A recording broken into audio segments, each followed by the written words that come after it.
जय सिया राम जी। भगवान के नाम का रहस्य क्या है? जो भगवान के नाम के रहस्य को जान जाता है ना, वह भगवान के नाम की ओट में कभी पाप नहीं करता। नाम का जप करने से सारे पाप नष्ट हो जाते हैं। जब नाम की ऐसी महिमा है तो मैं पाप से क्यों डरूं? भजन करके पापों का नाश कर देते हैं। ऐसा समझना नाम की ओट में पाप करना है। यानी हम रोज नए नए पाप करें और फिर ये सोच लें कि हम भजन कर रहे हैं और भजन करने से हमारे पाप तो नष्ट हो जाएंगे और पाप करते रहो। ये इसी तरह नाम के जो 10 अपराध है ना, उनको नाम जप का रहस्य जानने वाला कभी नहीं करता। जो आदमी नाम की ओट लेकर, मतलब नाम का बहाना लेकर या नाम के सहारे से पाप करता है, तो उसको फिर नाम अपराध बोला जाता है। नाम अपराध अगर हम करेंगे तो हमें जप का कोई लाभ नहीं मिलेगा। अब यही तो बात है ना सबसे बड़ी। लोग कहते हैं हमें लाभ नहीं होता। वो लाभ इसीलिए नहीं होता क्योंकि हम नाम अपराध को छोड़ते नहीं हैं और नाम के रहस्य को हम जानते नहीं हैं, इसीलिए हमें लाभ भी नहीं होता है। 10 नाम अपराध कौन से हैं, उनके बारे में मैं आपको बताती हूँ। गुरु जी की अवहेलना, साधु महात्माओं की निंदा, भगवान शिव और विष्णु में भेद बुद्धि, वेद निंदा, भगवान नाम के बल पर पाप आचरण करना, भगवान नाम की महिमा को अर्थवाद समझना, नाम लेने में पाखंड करना, आलसी और नास्तिक को भगवान नाम का उपदेश देना, भगवान नाम को जानबूझकर भूलना तथा नाम का अपराध करना, ये है 10 भयंकर नाम अपराध। इन 10 नाम अपराधों को हमें त्याग कर देना है। जब हम इनका त्याग कर देंगे तभी हमें पूर्ण लाभ होगा, और ये नारद पुराण में लिखित है।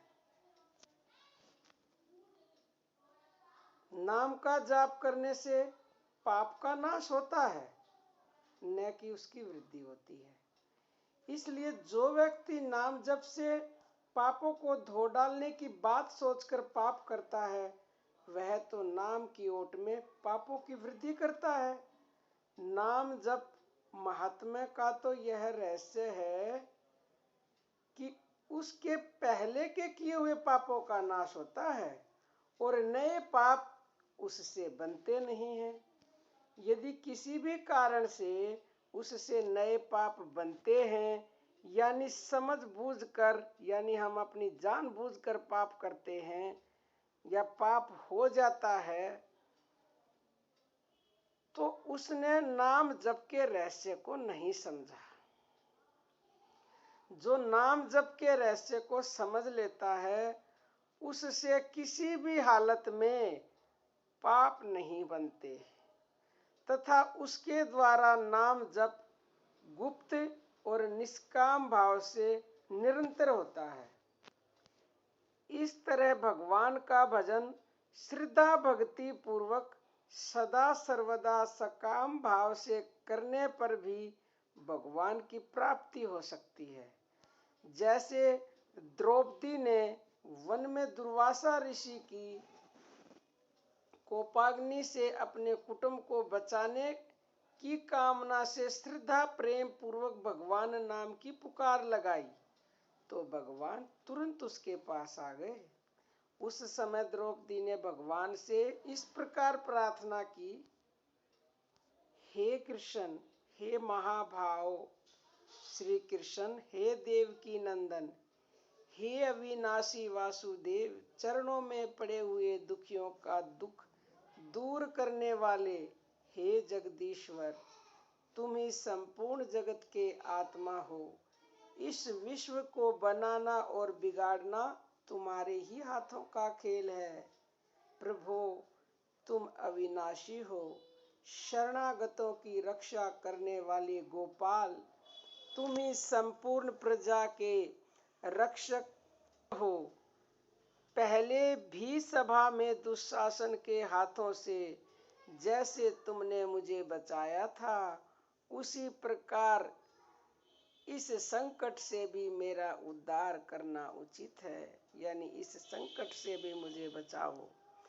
इस प्रकार सकाम भाव से पुकारने पर भी भगवान प्रकट हो गए, तो फिर निष्काम भाव से भजन करने पर भगवान की प्राप्ति हो जाए, इसमें तो संदेह ही क्या है। निष्काम भाव से जो भगवान को भजते हैं, उन्हें तो अति शीघ्र तुरंत और भगवान की प्राप्ति होती है। इसलिए हम सबको भगवान के नाम का जप, कीर्तन श्रद्धा प्रेम पूर्वक निष्काम भाव से निरंतर करने चाहिए। यहाँ भी देखो निरंतर करना चाहिए आया। निरंतर मतलब लगातार बिना नागा किए, एक दिन भी ना छोड़े।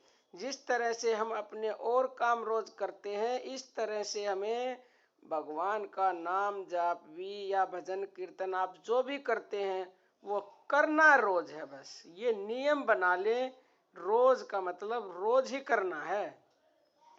इस प्रकार अगर हम रोज करेंगे तो इस तरह करने से मनुष्य भगवान के गुण, प्रभाव, तत्व, रहस्य को समझकर परम शांति और परम आनंद रूप परमात्मा को प्राप्त हो जाता है। तो आप सबने भगवान के गुण, तत्व, रहस्य और प्रभाव को समझा, जाना और जानकर अपनी जिंदगी में इनको उतारें, तो आपको अवश्य ही परमपिता परमेश्वर की प्राप्ति होगी। हर जो चीज आप चाहते हैं वो भी पूर्ण होगी। क्योंकि अभी मैंने उदाहरण दिया कि सकाम भाव से भी द्रौपदी ने भगवान को पुकारा तो भगवान आए। और सबसे बड़ा उदाहरण ध्रुव जी ने सकाम भाव से भगवान की भक्ति की थी, तो ध्रुव को हर चीज की प्राप्ति हुई, भगवान ने दर्शन दिए। तो ऐसा नहीं है कि सकाम भाव से भगवान प्रसन्न है। सकाम भाव से भी भगवान भक्तों की इच्छा पूरी करते हैं, लेकिन वो हम पुकारने वालों पर निर्भर करता है कि हम पुकारते किस भाव से हैं।